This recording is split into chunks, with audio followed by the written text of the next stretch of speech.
ই ভ্যালির রাসেলকে সস্ত্রীক মোহাম্মদপুর থেকে ধরে হেডকোয়ার্টারে নিল র্যাব। গ্রেপ্তার দেখানো হচ্ছে প্রতারণা ও অর্থ আত্মসাতের মামলায়। আমরা এখন তাকে প্রাথমিক জিজ্ঞাসাবাদ করব। জিজ্ঞাসাবাদে যদি আমরা অন্য কোনো তথ্য পেয়ে থাকি পাই, তাহলে আমরা সেক্ষেত্রে আমরা অভিযান পরিচালনা করব। জিয়াউর রহমানের কবর নিয়ে সংসদে বিতর্ক। চন্দ্রিমা উদ্যানে মরদেহ না থাকার অনেক প্রমাণ আছে জানালেন প্রধানমন্ত্রী। জিয়ার মৃত্যু সংবাদের পর তার লাশ খুঁজে পাওয়া যায়নি। সাজিয়ে গুজিয়ে একখানা বাক্স নিয়ে এসে দেখানো হলো। যদি লাশ পাওয়া যায় তাহলে লাশের ছবি থাকবে না কেন?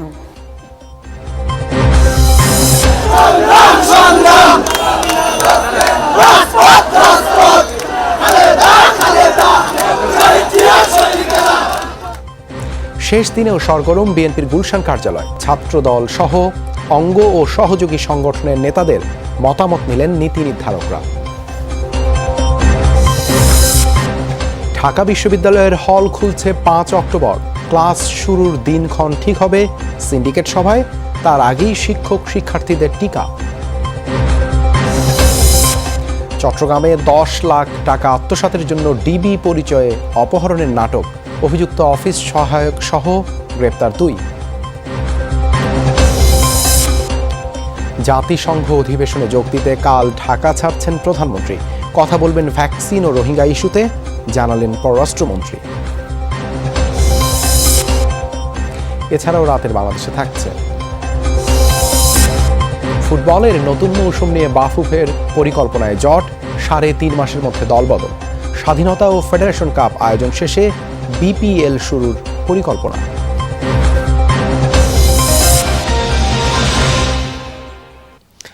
এতক্ষণ শিরোনাম দেখছিলেন। গ্রেপ্তার হলেন ই ভ্যালির সিইও মোহাম্মদ রাসেল, সঙ্গে তার স্ত্রী ও প্রতিষ্ঠানের চেয়ারম্যান শামীমা নাসরিন। দুপুর থেকেই রাসেলের মোহাম্মদপুরের বাসায় অভিযান চালায় র্যাব। বিকেল 5:15 পর্যন্ত বাসার ভেতরেই নজরবন্দি রাখা হয় তাদের। ভেতরে তল্লাশি শেষে গ্রেপ্তার করে নেওয়া হয় র্যাব সদর দপ্তরে। ইভ্যালির প্রতিষ্ঠাতা রাসেলের মোহাম্মদপুরের বাসায় বিকেল 4টা নাগাদ শুরু হয় র্যাবের অভিযান। 5:15 পর্যন্ত চলে তল্লাশি। সে পর্যন্ত বাসার ভেতরেই র্যাবের নজরবন্দি সিইও রাসেল আর তার স্ত্রী ইভ্যালি চেয়ারম্যান শামীমা নাসরিন। র্যাব সদস্যরা যখন বাসার ভেতরে তল্লাশি ও কাগজপত্র দেখছিলেন, তখন আলাদা আলাদা কক্ষে বসিয়ে রাখা হয় রাসেল ও তার স্ত্রীকে। এ সময় অনেকটা বিষণ্ণ অবস্থায় দেখা যায় রাসেলকে। 5:30টার দিকে ইভ্যালির প্রতিষ্ঠাতা ও তার স্ত্রীকে বাসা থেকে বের করে গাড়িতে তোলা হয়। সরাসরি নিয়ে যাওয়া হয় র্যাব সদর দপ্তরে। র্যাব যখন আটক করে নিয়ে যাচ্ছে, তখন বাইরে বিক্ষোভ করতে দেখা যায় রাসেলের বাসার সামনে ভিড় করা ইভ্যালির শত শত গ্রাহকদের। সারা দেশে কারোর 50,000 থেকে শুরু করে 1 লাখ, 2 লাখ, 5 লাখ, 10 লাখ, এমনকি কারো কারো আছে 30 থেকে 40-50 লাখ টাকা পর্যন্ত অর্ডার। কিন্তু এই টাকা ফেরত পেতে ইভ্যালির এমন কোনো দরজা নাই এই গ্রাহকরা এতদিন জাননি। সরকারেরও বিভিন্ন দরজায় তারা কড়া নেড়েছেন টাকা ফেরত পেতে, টাকা ফেরত পাননি। উল্টো আজ গুলশান থানায় মামলার পর র্যাব মোহাম্মদ রাসেলকে আটক করলে এই গ্রাহকরাই বলছেন তাকে আটক করা নাকি একদমই উচিত হয়নি। এই দেশে দেশি প্রতিষ্ঠান টিকে থাকলে আমরা আজকে না পাই 6 মাস পরে হলে আমরা টাকা পাবো। গ্রেফতার হইলে কে টাকা পাবে বলেন? উনি বলছে আমাদের টাকার সমস্যা আছে, 6টা মাস চাইছে। তো 6টা মাসই হোক, তো আমরা একটা মাসও ঠিক করে টাইম দিলাম না। গ্রেফতারের পর প্রাথমিক জিজ্ঞাসাবাদের জন্য রাসেল ও তার স্ত্রীকে রাতে রাখা হবে র্যাব সদর দপ্তরে। ভোরে রাজধানীর গুলশান থানায় ইভ্যালির সিইও ও চেয়ারম্যানকে আসামি করে মামলা করেন এক ভুক্তভোগী আরিফ বাকের। নির্দিষ্ট সময়ের মধ্যে পণ্য সরবরাহ না করা ও টাকা ফেরত চাইলে হুমকি ধমকির অভিযোগ করেন ওই বাদী। তার বাধা অভিযান চলাকালীন সময়ে আমরা কিছু ডকুমেন্টেশন পেয়েছি, যেটা বা তার বিজনেস সংক্রান্ত কিছু কাগজপত্র আমরা পেয়েছি। পাশাপাশি আমরা এখন তাকে প্রাথমিক জিজ্ঞাসাবাদ করব। জিজ্ঞাসাবাদে যদি আমরা অন্য কোনো তথ্য পেয়ে থাকি পাই, তাহলে আমরা সেক্ষেত্রে আমরা অভিযান পরিচালনা করব। মনিরুল ইসলাম, যমুনা নিউজ, ঢাকা। চন্দ্রিমা উদ্যানে জিয়াউর রহমানের কবর নেই, এর অনেক প্রমাণ আছে বলে জানিয়েছেন প্রধানমন্ত্রী শেখ হাসিনা। তিনি বলেন, মুক্তিযুদ্ধে জিয়ার ভূমিকা প্রশ্নবিদ্ধ। জাতীয় সংসদে সমাপনী বক্তব্যে তিনি এসব কথা বলেন। এদিন জিয়াউর রহমানের মুক্তিযোদ্ধা ও কবর ইস্যুতে উত্তপ্ত বিতর্কে জড়ান সরকার ও বিরোধী সংসদ সদস্যরা। এদিকে শেষ দিনে বিদ্যুৎ ও জ্বালানি দ্রুত সরবরাহ বৃদ্ধি সংশোধন এবং জাতীয় আর্কাইভ বিল পাশ হয়। মাননীয় সদস্যবৃন্দ, মুক্তিযুদ্ধে প্রয়াত রাষ্ট্রপতি জিয়াউর রহমানের ভূমিকা নিয়ে সংসদে উত্তপ্ত আলোচনা হয়। বিরোধী দলীয় সংসদ সদস্যদের অভিযোগ, বিভ্রান্তিকর তথ্য দেয়া হয়েছে জিয়াউর রহমানের কবর নিয়ে। জিয়াউর রহমান মুক্তিযোদ্ধা না, জিয়াউর রহমান আপনার এই মুক্তিযুদ্ধে অংশগ্রহণ করেনি পাকিস্তান, এগুলোকে আপনাকে এক্সপান্ড করতে হবে। এগুলো অসত্য, এগুলো যদি আপনি এক্সপান্ড না করেন তাহলে সংসদে আমরা কথা বলে লাভ কি মাননীয় স্পিকার? ওনারা ওনাদের কথা বলবেন আর আমরা আমাদের কথা বলবো। এইটুকু ধৈর্য যদি তাদের না থাকে, তারা কি ইতিহাস লিখবে, কি ইতিহাস চর্চা করবে, সেই ইতিহাসের আর্কাইভে গিয়ে কি জমা হবে? পয়েন্ট অফ অর্ডারে এর জবাব দেন সরকার দলীয় সংসদ সদস্যরা। এই রাস নিয়ে আর রাজনীতি করেন নাই, ওখানে কোনো রাসও নাই, কিছুই না, একটা বাক্সর মাটি দিচ্ছেন। আর আজ যদি থাকবে সেটা তো প্রমাণ করতে পারতেন। জিয়া রহমান সাহেবের লাশ আছে কি না এটা আপনার প্রমাণ করতে সমস্যাটা কি আপনাদের? এটা বিজ্ঞান ভিত্তিক প্রমাণের ব্যবস্থা আছে তো, নিরপেক্ষ। আপনারই একটা কমিটি করেন, সরকার সহযোগিতা করবে। সমাপনী বক্তব্যে বিরোধী দলের সংসদ সদস্যদের বিভিন্ন প্রশ্নের উত্তর দেন সংসদ নেতা প্রধানমন্ত্রী শেখ হাসিনা। জবাব দেন সমালোচনার। যেখানে খালেদ মোশাররফ আহত হলো, যেখানে অন্য সেক্টরগুলিতে আমরা করি, একটা সেক্টরে যদি সে অধিনায়ক হয়ে সেখানে ক্যাজুয়ালিটি বাড়িয়ে দেওয়ার মানে কি? তো নিজের হাতে পাকিস্তানি সেনাদের সে গুলি করতেই যায়নি, সে আমাদের নিজেদের লোকদের এগিয়ে দিয়েছে মরতে। মুক্তিযুদ্ধের ইতিহাস বিকৃতি নিয়ে বিএনপি জামায়াতের সমালোচনা করেন প্রধানমন্ত্রী। সংসদ প্রাঙ্গণের কবরে জিয়ার লাশ নেই, তার অনেক প্রমাণ আছে। জিয়ার মৃত্যু সংবাদের পর তার লাশ খুঁজে পাওয়া যায়নি। গায়েবানা জানাজা হয়েছিল, কয়েকদিন পরে একটা বাক্স আনা হলো। এখানে কেউ একটা বুদ্ধি দিয়েছে, আর জেনারেল এরশাদ সাহেব আবার এ ব্যাপারে যথেষ্ট পারদর্শী। সাজিয়ে গুজিয়ে একখানা বাক্স নিয়ে এসে দেখানো হলো। তখন এই পার্লামেন্টে বারবার প্রশ্ন এসেছে যে যদি লাশ পাওয়া যায় তাহলে লাশের ছবি থাকবে না কেন? ইভেন জেনারেল এরশাদ সাহেব, তাকে আমি বললাম যে আপনি যে বাক্স নিয়ে আসলেন, এই মৃত্যু কিছুদিন আগেও বারবার জিজ্ঞেস করতো, ভাই আপনি একটু বলেন তো যে আপনি যেটা বাক্স আনলেন লাশটা, আপনি আমাকে বলছে বোন লাশ বাবু কোথায়? আর কি বলবো? ৭৫-এর পর ষড়যন্ত্র, খুন আর হত্যার রাজনীতি করেছেন জিয়াউর রহমান। শেখ হাসিনা বলেন, যুদ্ধাপরাধী আর বঙ্গবন্ধুর খুনিদের ক্ষমতায় এনেছে বিএনপি। এদের কাছে মানবাধিকারের কথা শুনতে হয়, এদের কাছে জ্ঞানের কথা শুনতে হয়, এদের কাছে আইনের শাসনের কথা শুনতে হয়। আমি আমার বাবা মা হত্যার বিচারে আমি মামলা করতে পারিনি। সমাপনী বক্তব্যে বিরোধী দলের উপনেতা জিএম কাদের রোহিঙ্গা সংকট সমাধানে আরো জোরদার পদক্ষেপ নেওয়ার আহ্বান জানান। আমি সরকারের নিকট সেজন্য দাবি জানাচ্ছি যে ১ সেপ্টেম্বর শুরু হয়ে ৭ কর্মদিবস পর শেষ হয় চলতি সংসদের অধিবেশন। ও গণমাধ্যমে সঠিক সংবাদগুলো। আখলাকুস সাফা, যমুনা নিউজ, ঢাকা। রক্তের বিনিময়ে ঢাকা বিশ্ববিদ্যালয় খোলার প্রস্তুতি শুরু হয়েছে। আগামী ৫ অক্টোবর থেকে শুধুমাত্র চতুর্থ বর্ষ ও মাস্টার্সের শিক্ষার্থীরাই হলে উঠতে পারবেন। হল বন্ধ রেখে ১ অক্টোবর বিশ্ববিদ্যালয়ের প্রথম বর্ষে ভর্তি কার্যক্রম শুরু নিয়ে শিক্ষার্থীদের মধ্যে রয়েছে মিশ্র প্রতিক্রিয়া। ক্লাস শুরুর দিন তারিখ ঠিক হবে ১৮ সেপ্টেম্বরের সিন্ডিকেট সভায়। উপাচার্য জানিয়েছেন, সব শিক্ষার্থীকে টিকা দেওয়ার পরই শুরু হবে ক্লাস। শুনশান নীরবতা ভেঙে চলছে ঘষা মাজা। প্রস্তুত হচ্ছে ঢাকা বিশ্ববিদ্যালয়ের আবাসিক হলগুলো। ১.৫ বছর পর আবার প্রাণের স্পন্দনে মুখরিত হবে ক্যাম্পাস। ৫ অক্টোবর খুলে যাবে হল। সবাই নয়, প্রথম দফায় উঠতে পারবেন অনার্স শেষ বর্ষ ও মাস্টার্সের শিক্ষার্থীরা। কক্ষগুলো ধোয়া মোছার কাজ করতে হবে তাদেরকেই। ৫ তারিখে যদি হলটা খুলে দেয়, সেক্ষেত্রে দেখা যাচ্ছে আমাদেরকে যারা বাসা ভাড়া নিয়ে আছে কিংবা মেসে যারা অবস্থান করছি তাদেরকে ওই পুরো মাসের ভাড়াটা পে করতে হচ্ছে। আমাদের অনেকের পরীক্ষা স্টার্ট হচ্ছে, আমাদের আসলে মেসে থেকে বা সাবলেটে থেকে কষ্ট হয়ে যায়। ২৭ তারিখে খুললে খুবই ভালো হতো, এক অ্যাডমিশন টেস্টের জন্য হেল্প হতো। আমাদের নয় প্রতিটি স্টুডেন্টদের ১ মাসের জন্য এক্সট্রা টাকা দিতে হচ্ছে। বঙ্গবন্ধু হলের ২য় বর্ষের শিক্ষার্থী ইউনুস এসেছেন হল অফিসে। হারিয়ে যাওয়া আইডি কার্ড তুলতে পারলেও আগামী ৫ অক্টোবর তিনি হলে উঠতে পারছেন না। মেসও ঠিকভাবে পড়াশোনা হচ্ছে, পরিবেশ নাই, খাবার পরিবেশ নাই, পড়ার পরিবেশ নাই। এই যে দিন দিন আমাদের ফল খোলার জিনিসটা ফিসাচ্ছে, সেটা আমাদেরকে অবশ্যই অনেকভাবে ব্যথিত করে। আমাদের পড়ালেখার পরিবেশে ব্যাঘাত ঘটাতে হচ্ছে, আমাদের মানসিকভাবে ব্যাঘাত ঘটাতেছে। ৫ অক্টোবর হল খোলার ১ সপ্তাহ পর দুর্গাপূজার ছুটি, তাই ঠিক কবে নাগাদ ক্লাস শুরু হবে সেটি নির্ধারিত হয়নি এখনও। এ নিয়ে ১৮ সেপ্টেম্বর সিন্ডিকেটের জরুরি সভা ডেকেছে বিশ্ববিদ্যালয়। প্রথম পর্যায়ে মাস্টার্স এবং চতুর্থ বর্ষ তাদেরকে টার্গেট করে এটি, এবং এরপরে অন্য শিক্ষার্থীরা এই সময়ের মধ্যে আমরা অন্যদেরকে টিকা কার্যক্রমে সব যাতে আসে। মূল ফোকাসটি হলো সকল শিক্ষার্থী যাতে টিকা কার্যক্রমে আসে, যাতে আমরা দ্রুত স্বাভাবিক সশরীরে যে একাডেমিক কার্যাবলী সেখানে প্রবেশ করতে পারে। ক্লাস শুরুর আগে সব শিক্ষার্থীকে টিকা দেওয়া হবে। এরই মধ্যে টিকা নিয়েছেন 22,000। বাকি 16,000 শিক্ষার্থীকে আগামী 27 সেপ্টেম্বরের মধ্যে টিকার প্রথম ডোজ দিতেই চলছে তোড়জোড়। ঢাকা জেলার সিভিল সার্জনকে নিয়ে প্রক্টর ও শিক্ষক সমিতির নেতারা 2টি কেন্দ্র পরিদর্শন করেন। আগামী সপ্তাহ থেকে বিশ্ববিদ্যালয়ের মেডিকেল সেন্টার থেকে দেয়া হবে ভ্যাকসিন। এখানে আমরা সর্বোচ্চ প্রায়োরিটি দিয়ে খুব শীঘ্রই আমরা চালু করব। আমরা দেখে গিয়েছি আমাদের প্রস্তুতি অবশ্যই পর্যাপ্ত আছে। আমি মনে করি একটু কম্বিনেশন বা কোঅর্ডিনেশন হলেই এটা খুব শীঘ্রই আমরা চালু করতে পারবো। ফেস ওয়াইজ খুলছে বিশ্ববিদ্যালয়, প্রথমত 4th ইয়ার আর মাস্টার্স তাদের টিকাদানের ক্যান্ডিডেট প্রায়োরিটি বেসিসে ইতিমধ্যে বেশ অগ্রসর হয়েছে। করোনায় দীর্ঘদিনের ক্ষতি পুষিয়ে নিতে ইতিমধ্যেই শরৎ ও শীতকালীন ছুটি বাতিল করেছে ঢাকা বিশ্ববিদ্যালয় কর্তৃপক্ষ। নাজমুল হোসেন, যমুনা নিউজ, ঢাকা। করোনায় দেশে আরও 51 জনের প্রাণহানি হয়েছে। এ নিয়ে মোট মৃত্যু 27,109 জন, শনাক্ত হয়েছে 1,862 জন।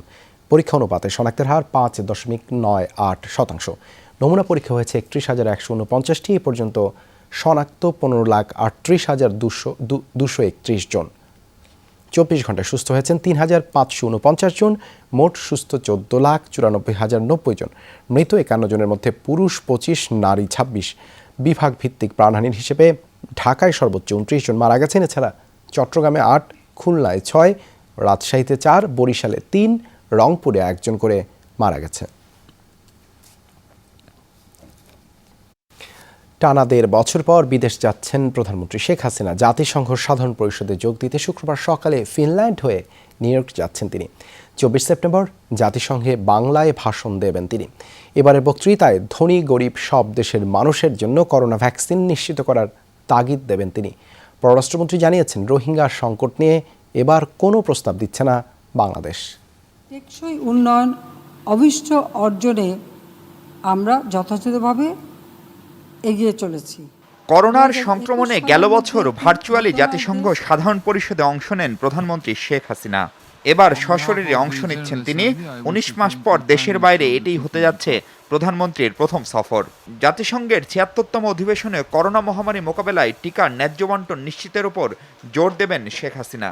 ফ্রম দ্য ডে ওয়ান আমাদের মাননীয় প্রধানমন্ত্রী বলে আসছেন যে কোভিড ভ্যাকসিনটা should B a public good, এবং এইটি সব দেশে পাওয়া উচিত, ধনী দরিদ্র সব দেশের পাওয়া উচিত, উইদাউট এনি ডিসক্রিমিনেশন। আমরা এটাও এইবারে ওখানে আমরা আরো জোরালো করে তুলি। Prime minister of the people's republic of Bangladesh. এর আগে জাতিসংঘের রোহিঙ্গা সংকট মোকাবেলায় 5 দফা প্রস্তাব তুলে ধরেছিলেন প্রধানমন্ত্রী। অনুকূল পরিবেশ সৃষ্টি না হয় এখন পর্যন্ত একজন রোহিঙ্গাও মিয়ানমারে ফিরে যায়নি। এবার অবশ্য নতুন কোনো প্রস্তাব থাকছে না বাংলাদেশের। এমনকি 2019 সালে চীন, বাংলাদেশ, মিয়ানমার পররাষ্ট্রমন্ত্রী পর্যায়ের যে ত্রিপক্ষীয় বৈঠক হয়েছিল নিউ ইয়র্কে, সেটিরও কোনো ফলো আপ হচ্ছে না এ দফায়। প্রশ্ন উঠেছে, করোনা মহামারী ও আফগানিস্তান পরিস্থিতির কারণে কি বিশ্ব সম্প্রদায়ের কাছে গুরুত্ব হারালো রোহিঙ্গা সংকট? তো যদিও একজনও রোহিঙ্গা এখনো সরকারিভাবে ফেরত যায়নি, কিন্তু ইউ শুড অ্যাপ্রিসিয়েট যে রোহিঙ্গা শব্দটা এখন পৃথিবীবাসী সবাই জানে। মায়ানমারে নতুন মিলিটারি গভর্নমেন্ট, এবং ওই গভর্নমেন্টের সাথে আমরা এখনো কোনো ধরনের ডাইরেক্ট সম্পর্ক তৈরি হয় নাই। তো সেইটা বিবেচনা করছে চায়না, এবং তারা যে মিলিটারি গভর্নমেন্ট আসছে, চায়না আমাদের বলেছিল যে ওরা প্রথমত স্টেবিলাইজ হওয়ার চেষ্টা করছে। যখন এই স্টেবিলাইজ হবে তখন তারা এই আলোচনা আবার শুরু করবে। So UN is yet to decide who is going to represent Myanmar at the UN. So once that is settled, তারপর একটা সম্ভাবনা তৈরি হতে পারে তাদের সাথে বা দ্বিপাক্ষিক কোনো আলোচনা। সম্মেলনের পাশাপাশি এবার জাতিসংঘ মহাসচিব, ইউ প্রেসিডেন্ট এবং মালদ্বীপ ও ভিয়েতনামের রাষ্ট্রপতির সাথে আলাদা বৈঠক করার কথা প্রধানমন্ত্রীর। 80 সদস্যের সরকারি প্রতিনিধি ছাড়াও ব্যবসায়ী প্রতিনিধি দল এবার তার সফর সঙ্গী। 1 অক্টোবর দেশে ফেরার কথা প্রধানমন্ত্রী শেখ হাসিনার। মাহফুজ মিশু, যমুনা নিউজ, ঢাকা। রাষ্ট্রপতি মোহাম্মদ আব্দুল হামিদের কাছে জুডিশিয়াল সার্ভিস কমিশনের বার্ষিক প্রতিবেদন 2020 পেশ করেছেন চেয়ারম্যান বিচারপতি হাসান ফয়েজ সিদ্দিকী। বৃহস্পতিবার সন্ধ্যায় তিনি বঙ্গভবনে এই প্রতিবেদন পেশ করেন। এ সময় রাষ্ট্রপতি আব্দুল হামিদ বিচারক নিয়োগের পাশাপাশি তারা যাতে তথ্য প্রযুক্তিতে দক্ষতা অর্জন করতে পারে সে ব্যাপারে পদক্ষেপ নিতে জুডিশিয়াল সার্ভিস কমিশনকে নির্দেশনা দেন। রাষ্ট্রপতি বলেন, ইতোমধ্যে বিচার কার্যক্রম ভার্চুয়াল পদ্ধতিতে চালু হলেও পরিস্থিতি বিবেচনায় এর ব্যাপ্তি ও পরিধি বাড়ানো প্রয়োজন। এ সময় বিচারকদের পেশাগত দক্ষতা বৃদ্ধিতে উন্নত প্রশিক্ষণের উপর জোর দেন রাষ্ট্রপতি আব্দুল হামিদ। বিচারপতি হাসান ফয়েজ সিদ্দিকী কমিশনের সার্বিক কার্যক্রম এবং বার্ষিক প্রতিবেদনের বিভিন্ন দিক সম্পর্কে রাষ্ট্রপতিকে অবহিত করেন। শেষ হলো বিভিন্ন অঙ্গ সংগঠন ও সহযোগী সংগঠনের নেতাদের সাথে বিএনপি শীর্ষ নেতাদের টানা 3 দিনের আলোচনা। এতে নিরপেক্ষ সরকারের অধীনে জাতীয় নির্বাচন ও খালেদা জিয়ার মুক্তি প্রসঙ্গ সবচেয়ে বেশি গুরুত্ব পেয়েছে। বিএনপি মহাসচিব মির্জা ফখরুল ইসলাম আলমগীর জানিয়েছেন, শনিবার স্থায়ী কমিটির বৈঠকে পরবর্তী করণীয় বিষয়ে সিদ্ধান্ত আসতে পারে। বৃহস্পতিবার দুপুরের পর থেকেই দলীয় কর্মী সমর্থকদের পদচারণায় মুখর গুলশানে বিএনপি চেয়ারপারসনের কার্যালয়। গত দুদিনের তুলনায় নেতাকর্মীদের উপস্থিতি অনেক বেশি। এক পর্যায়ে ৮৬ নম্বর সড়কের অনেকটাই থাকে বিএনপি নেতাকর্মীদের দখলে। কিছুক্ষণ পরপর স্লোগানে স্লোগানে সরব হয়ে ওঠে পুরো এলাকা। কর্মী সমর্থকদের ভিড় ঠেলে একে একে আসতে থাকেন অঙ্গ ও সহযোগী সংগঠনের আমন্ত্রিত নেতারা। ছাত্রদল, যুবদল, স্বেচ্ছাসেবক দল সহ বিভিন্ন সংগঠনের ৯৩ জন অংশ নেন বৈঠকে। এর আগে দলের ভাইস চেয়ারম্যান থেকে শুরু করে অন্য নেতাদের সঙ্গে মতবিনিময় করেন বিএনপির শীর্ষ নেতারা। মূলত আগামী জাতীয় সংসদ নির্বাচনকে সামনে রেখে নিজেদের মতামত ভারপ্রাপ্ত চেয়ারম্যানের কাছে তুলে ধরেন নেতারা। সভায় নানা ইস্যুতে মতামত দেওয়ার পাশাপাশি আত্মসমালোচনাও করেন কেউ কেউ। তবে সবচেয়ে বেশি গুরুত্ব পেয়েছে নিরপেক্ষ সরকারের অধীনে জাতীয় নির্বাচন ও খালেদা জিয়ার মুক্তি প্রসঙ্গ। পরে বিএনপি মহাসচিব জানান, শনিবার স্থায়ী কমিটির বৈঠকের পর বিভিন্ন মহলের সাথে মতবিনিময়ের সিদ্ধান্ত আসতে পারে। আমাদের এখনও কিছু কার্যনির্বাহী পরিষদের সদস্য বাকি রয়েছেন, তাদেরকে নিয়ে এবং জেলা পর্যায়ের প্রেসিডেন্ট সেক্রেটারিদেরকে আমাদের মিটিং করার কথা আছে।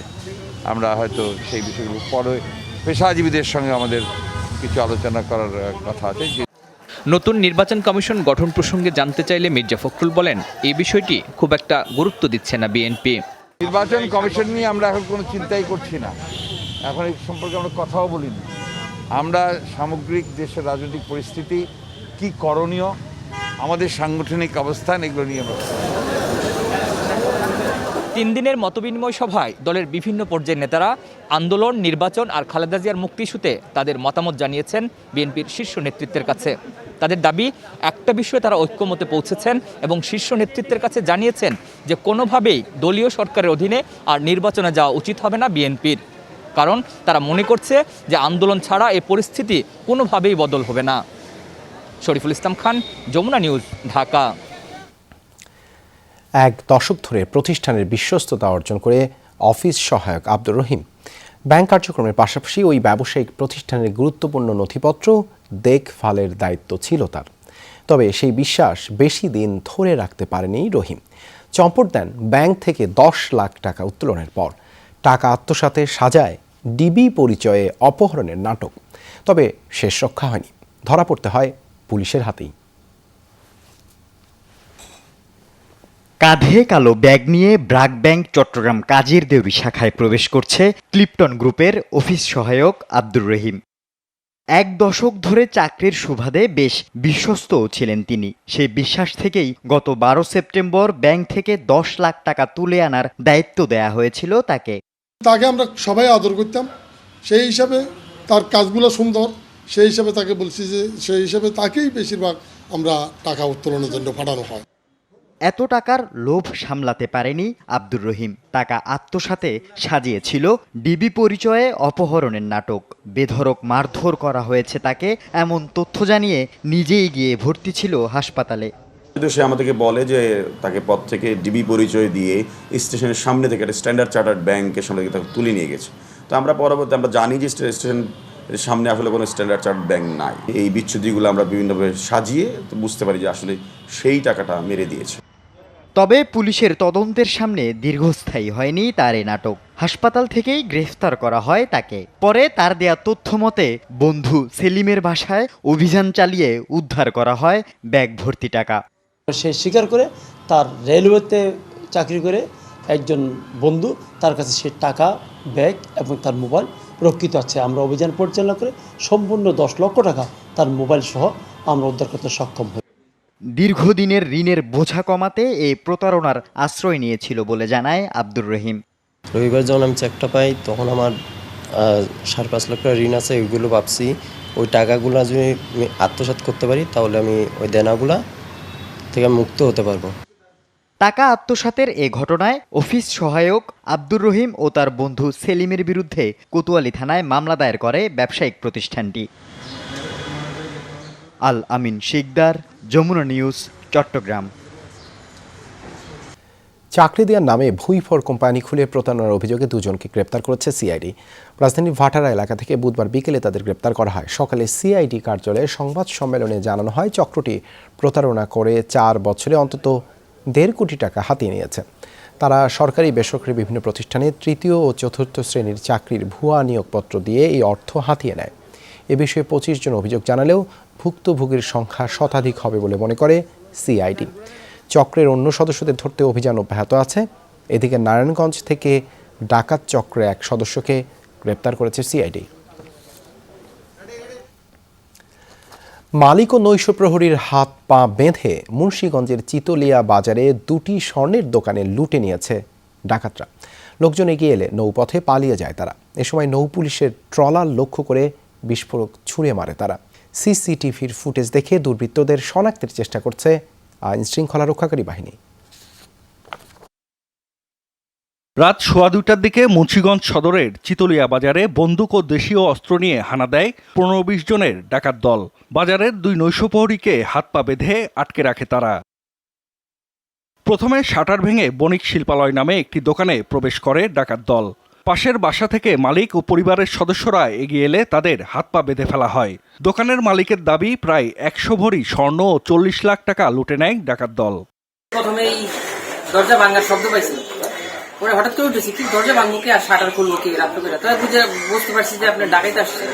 তো আমার মারে ডাক দেওয়া বলতেছি, মা ডাকাইতে আসছে। পরে গিয়ে পিঠমোড়া বান দিছে, বান দিয়া তারপরে আবার পিস্তলটা বলে ইয়ের লগে ঠেকায় রাখছে গলার লগে। প্রায় 100 ভরি স্বর্ণ আর প্রায় 40 লাখ টাকার মতো সব নিয়ে গেছে, একদম কোনো কিছু দেখা যায় না। পরে পাশের মনুনাক স্বর্ণ শিল্পালয় থেকে প্রায় 7 ভরি স্বর্ণ লুট করে ডাকাত দল। এক পর্যায়ে ভুক্তভোগীদের চিৎকার ও মসজিদের মাইকে ডাকাতির কথা ঘোষণা হলে নৌপথে পালিয়ে যায় ডাকাতরা। বাজার সভাপতি আমার ফোন করছে, বাসুদেব ভাই বাজারে ডাকাইতেছে। আমি 48-এ আমার মসজিদের মসজিদের ফোন দিচ্ছি, মসজিদ সাহেব আপনি দ্রুত মাইকিং করেন, বাজারে ডাকাইতেছে। গ্রাম থেকে সবাই উঠে আসলাম, আসার পরের দিকে ঘরের সব কিছু হলেন না, টাকা পয়সা অলঙ্কার সব নিয়ে গেছে লুটে ভাই। পালানোর সময় পুলিশের মুখোমুখি পড়ে ডাকাত দল। এ সময় পুলিশের ট্রলারকে লক্ষ্য করে ককটেল জাতীয় বস্তু ছুঁড়ে মারে তারা। আসলে ঘটনার পরে আমাদের থানা পুলিশ এসেছে এবং আমরা এখন কাজ করতেছি, আশা করি এই চক্রটাকে আমরা দ্রুত আইনের আওতায় আনতে পারব। সিসি ক্যামেরার ফুটেজ দেখে ডাকাতদের শনাক্ত করার চেষ্টা চলছে বলে জানিয়েছে পুলিশ। জাহিদ হাসান, যমুনা নিউজ। যুক্তরাষ্ট্রের উদ্যোগে কোয়াড বা চীনের আঞ্চলিক উদ্যোগ BRI বাংলাদেশ যে কোনোটিতেই যোগ দিতে পারে, এমন মন্তব্য করেছেন অস্ট্রেলিয়ার হাই কমিশনার জেরেমি ব্রুয়ের। যুক্তরাষ্ট্রের জোটে অস্ট্রেলিয়া থাকলেও তা নিয়ে ঢাকাকে কোনো চাপ দেওয়া হচ্ছে না বলেও দাবি করেন হাই কমিশনার। এদিকে প্রশান্ত মহাসাগরীয় অঞ্চলে চীনের প্রভাব ঠেকাতে যুক্তরাষ্ট্র ও যুক্তরাজ্যের সাথে নতুন সামরিক জোটের চুক্তি সই করেছে অস্ট্রেলিয়া। কোয়াডে থাকলেও নতুন জোটে নেই জাপান ও ভারত। হাই কমিশনার জানান, অনেক রকম মিত্র নিয়েই এই অঞ্চলে কাজ করতে চায় তার দেশ। কূটনৈতিক রিপোর্টারদের সংগঠন ডিক্যাবের এই আয়োজনে আরও বক্তৃতা করেন সংগঠনের সভাপতি পান্থ রহমান ও সাধারণ সম্পাদক AKM মঈনুদ্দিন। উন্নয়ন প্রকল্পের জন্য রাজশাহী প্রকৌশল ও প্রযুক্তি বিশ্ববিদ্যালয় রুয়েটের অর্ধশত গাছ কাটার সিদ্ধান্ত নিয়েছে কর্তৃপক্ষ। প্রতিবাদে মানববন্ধন করেছে পরিবেশবাদী সংগঠন। দুপুরে বিশ্ববিদ্যালয়ের মূল ফটকের সামনে আয়োজিত কর্মসূচিতে বক্তারা বলেন, এক একটি গাছ অনেক পুরনো, রক্ষা করছে প্রাণ প্রকৃতি, অথচ প্রাচীন এসব গাছ কাটা পড়লে পরিবেশের উপর বিরূপ প্রভাব পড়বে। কর্তৃপক্ষের উচিত গাছগুলো বাঁচিয়ে রেখে পরিকল্পনা করা। তবে রুয়েট কর্তৃপক্ষের দাবি, 80-র দশক থেকে ক্যাম্পাসে কোনো উন্নয়ন কর্মকাণ্ড হয়নি। সম্প্রতি সরকার 600 কোটি টাকার উন্নয়ন প্রকল্প অনুমোদন দিয়েছে, যার আওতায় আছে 10টি 10 তলা ভবন নির্মাণ। এজন্য আম, লিচু, মেহগনি, করই, মিনজিরি এবং কৃষ্ণচূড়া জাতের মোট 50টি গাছ কাটা হবে। এরই মধ্যে 15টি গাছ কাটাও পড়েছে। ভিকারুন নিসা নূন স্কুল অ্যান্ড কলেজের অধ্যক্ষ কামরুন নাহারের ফোন আলাপ ফাঁসের তদন্ত 31 অক্টোবরের মধ্যে শেষ করার নির্দেশ দিয়েছেন হাইকোর্ট। সকালে বিচারপতি এম এনায়েতুর রহিমের নেতৃত্বাধীন হাইকোর্ট বেঞ্চ এই আদেশ দেন। শুনানিতে আদালত বলেন, গণমাধ্যমে কথা বলার সময় সরকারি কর্মকর্তারা কোনো নিয়মই মানছেন না। ভিকারুন নিসার অধ্যক্ষের ফোন আলাপ নিয়ে করা তদন্তের রিপোর্ট পেলেই এ নিয়ে পরবর্তী আদেশ দেবেন আদালত। এ সময় রিটকারীর আইনজীবী শঙ্কা জানিয়ে হাইকোর্টকে বলেন, তদন্ত রিপোর্টে কারসাজি হতে পারে, তাই অধ্যক্ষকে দায়িত্ব থেকে অপসারণ করেই তদন্ত করা উচিত। এদিকে হাজির হতে না বললেও গোপনে এসে হাইকোর্টে ফোন আলাপ ফাঁসের মামলা পর্যবেক্ষণ করে যান অধ্যক্ষ কামরুন নাহার। অনেক পিছিয়ে থাকার তালিকা থেকে প্রথম হওয়ার তালিকায় নাম লিখিয়েছে Bangladesh. World breast feeding trend initiative সংস্থার র্যাঙ্কিংয়ে ভারত, ইংল্যান্ডের মতো দেশকে অনেক পেছনে ফেলে মাতৃদুগ্ধ পানের প্রচলনে অর্জন করেছে প্রথম স্থান। বিশ্ব দরবারে বাংলাদেশের অনেক পিছিয়ে থাকার উদাহরণ থাকলেও এবার সবাইকে পেছনে ফেলে বিশ্ব ব্রেস্ট ফিডিং ট্রেন্ডের র্যাঙ্কিংয়ে প্রথম হয়েছে। প্রতি 4 বছর অন্তর world breast feeding trend initiative সংস্থা এই র্যাঙ্কিং করে। 10টি অনুসরণীয় নির্দেশনাকে সামনে রেখে এই র্যাঙ্কিং করা হয়। প্রায় সবকটিতে বাংলাদেশ ভালো নম্বর অর্জন করে মোট 91.5 নম্বর পায়। 100টি দেশের মধ্যে শুধুমাত্র বাংলাদেশ ও শ্রীলঙ্কা ছাড়া কেউ গ্রিন স্ট্যাটাস পার করতে পারেনি। প্রথম হওয়ার এর সাফল্য ধরা দিতে পোড়াতে হয়েছে অনেক কাঠখড়। সব হসপিটালের ডাক্তার স্টাফদেরকে শেখাতাম এবং ধাপে ধাপে ধাপে ধাপে আমরা তাদেরকে সার্টিফাই করতাম যে তারা বেবি ফ্রেন্ডলি কন্ডিশনে চলতে পারে, যদি সার্টিফিকেশন তাদের দেওয়া হবে। এভাবে আমাদের ট্রেনিং ইভ্যালুয়েশন একটা সিস্টেম বছরের পর বছর কিন্তু ইউনিসেফ টাকা দিয়েছিল। তবে শতভাগ সাফল্য অর্জনে এখনও রয়েছে কিছুটা বাধা। প্রথমেই বলবো যে আমাদের বেসরকারি খাতে ম্যাটারনিটি লিভ 6 মান্থ, সেখানে কিন্তু আমরা অনেক পিছিয়ে। সেই ম্যাটারনিটি লিভ 6 মান্থে এটা খুবই ম্যান্ডেটরি করতে হবে। Breast feeding corner, day care centre এগুলো এস্টাবলিশড করা, অফিস, আদালত, ব্যাংক, বিমা, যেখানে যানবাহনের জন্য রেল স্টেশন, বাস স্টেশন, সব জায়গায়। বাংলাদেশকে শতভাগ সাফল্যে পৌঁছাতে হলে বেসরকারি বিভিন্ন প্রতিষ্ঠান, গার্মেন্টস, ব্যাংক, বিমায় মাতৃত্বকালীন সুযোগ সুবিধা নিশ্চিত করতে হবে। শাকিল হাসান, যমুনা নিউজ, ঢাকা। গাইবান্ধার পলাশবাড়ী উপজেলার বিশ্রামগাছি গ্রাম থেকে বিরল প্রজাতির 6টি তক্ষক উদ্ধার করা হয়েছে। তক্ষকগুলোর আনুমানিক বাজার মূল্য 1,20,00,000 টাকা। এই ঘটনায় একটি চক্রের 4 সদস্যকে আটক করেছে র্যাব 13 সদস্যরা।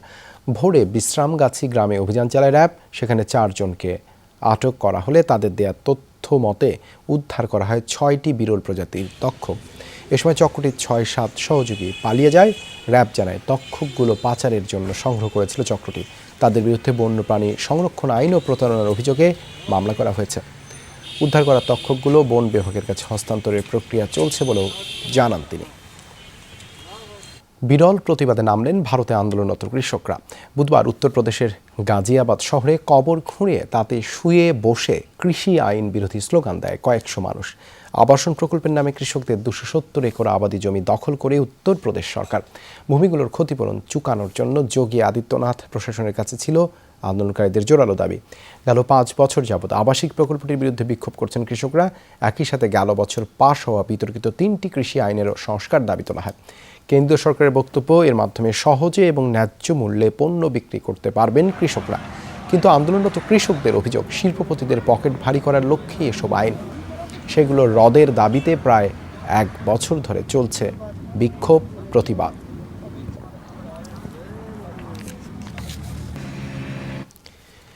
এবার ট্রেন থেকে উৎক্ষেপণযোগ্য মিসাইলের পরীক্ষা চালালো উত্তর কোরিয়া। বৃহস্পতিবার রাষ্ট্রীয় বার্তা সংস্থা KCNA প্রকাশ করে এই ক্ষেপণাস্ত্রের ভিডিও, যাতে দেখা দেয় যাত্রী এবং মালবাহী ট্রেনের মতোই একটি ট্রেনে বহন করা হচ্ছে এই মিসাইল। একটি টানেল থেকে বের হবার পর উৎক্ষেপণ করা হয় মাঝারি পাল্লার ক্ষেপণাস্ত্র। পিয়ংইয়ং জানায়, শত্রুপক্ষের স্যাটেলাইটকে ফাঁকি দিয়ে যে কোনো লক্ষ্যবস্তুতে আঘাত হানার উদ্দেশ্যেই তৈরি করা হয়েছে এই ট্রেন মিসাইল সিস্টেম। বুধবার জোড়া মিসাইলের সফল পরীক্ষা চালায় উত্তর কোরিয়া। লক্ষ্যবস্তুতে আঘাত হানার আগে 800 কিলোমিটার পথ পাড়ি দেয় ক্ষেপণাস্ত্রগুলো।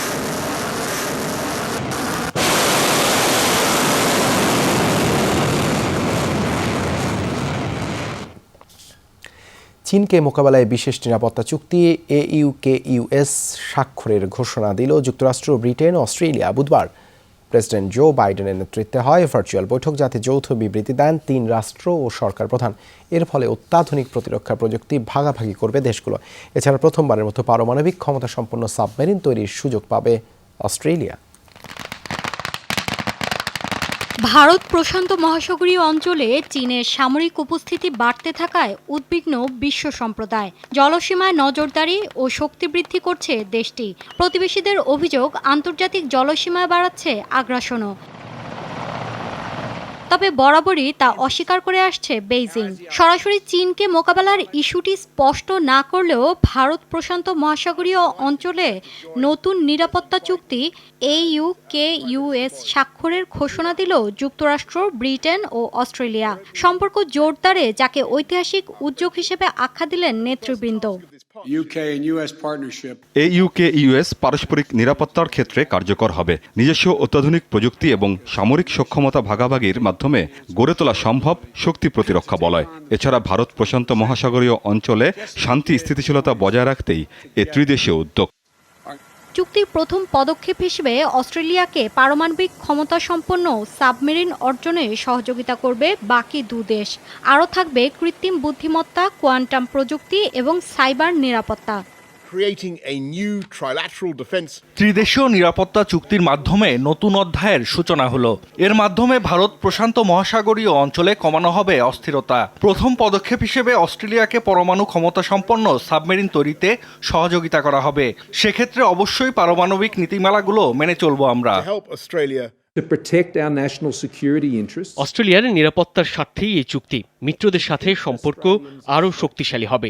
এছাড়া পারমাণবিক ক্ষমতাসম্পন্ন সাবমেরিন তৈরিতেও সহযোগিতা করবে বাকিরা। তবে ফ্রান্সের সাথে করা 2016 সালের প্রতিরক্ষা চুক্তি বাতিল করতে হবে। নিরাপত্তা চুক্তি স্বাক্ষরের পর এ পদক্ষেপের নিন্দা জানিয়ে ওয়াশিংটনের চীনা দূতাবাসের কর্মকর্তা বলেন, এই 3 দেশের উচিত স্নায়ুযুদ্ধের মানসিকতা এবং আদর্শগত কুসংস্কার পরিহার করা। মৌলি ইসলাম, যমুনা নিউজ। বরাবরের মতো আবারও ফুটবলের নতুন মৌসুম শুরুর ঘোষণা দিল বাফুফে। নির্বাহী কমিটির বৈঠকে সিদ্ধান্ত নিয়েছেন তারা আগামী জানুয়ারির প্রথম সপ্তাহেই পেশাদার ফুটবল লিগ শুরুর। তার আগে দলবদল, ফেডারেশন ও স্বাধীনতা কাপের মতো বড় আসরের সাথে সাফ ফুটবল আসরগুলো, এসব কিছুর জন্য বাফুফে হাতে সময় থাকবে মাত্র 3 মাস। আর তাতেই পরিকল্পনায় জট পাকানো অনেকটা নিশ্চিত। তাই আবারও বাফুফের পরিকল্পনা শুরুতেই পাকাতে পারে জট।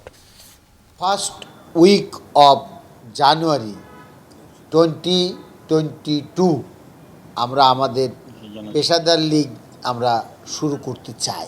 বাফুফের সিনিয়র সহসভাপতির এমন কথায় খুশি হওয়াই যায়। তবে অতীত কথা ভেবে তার সাথে জড়িয়ে দিতে হবে কিন্তু শব্দটি, কারণটিও পরিষ্কার। এর আগে আগামী 3 মাসে সারতে হবে দলবদলের আনুষ্ঠানিকতা সহ ফেডারেশন ও স্বাধীনতা কাপের 2টি আসর।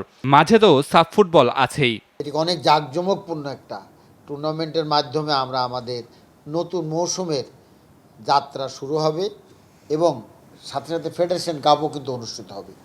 যদিও আমরা ফেডারেশন কাপকে প্রিপারেশন টুর্নামেন্ট বলি, তবে এবার ইন্ডিপেন্ডেন্স কাপ এবং ফেডারেশন কাপ দিয়ে আমাদের কিন্তু খেলা যাত্রা শুরু হবে। ফেডারেশন ও স্বাধীনতা কাপের আয়োজন মূলত ক্লাব দলগুলোর মৌসুমের প্রস্তুতির কথা বিবেচনা করেই। এই 2টি আসরের আগে ক্লাবগুলো দলবদলের জন্য কাটাবে ব্যস্ত সময়, সাথে জাতীয় দলের লম্বা সূচি।